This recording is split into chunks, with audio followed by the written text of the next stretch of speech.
All right, so this is my Unigear Handwarmer HW02 model. As you can see, if I turn it on, the LED screen does not illuminate and it does not get warm at all.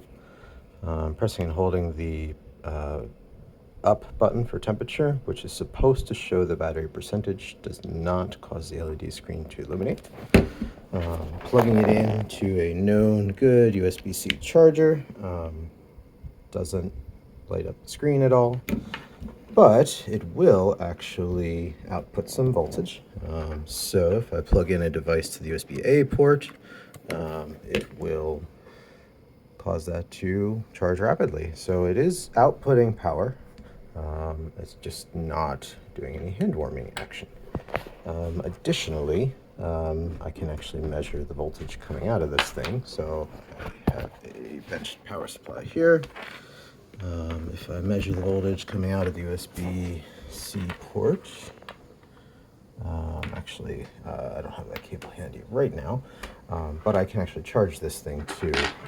So if I measure the voltage going into the hand warmer from my bench power supply, I can see that 5.1 volts.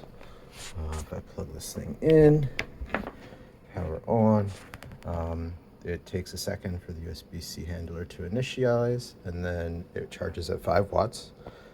So it is charging, it is supplying power, it just won't heat up and it won't show the percentage.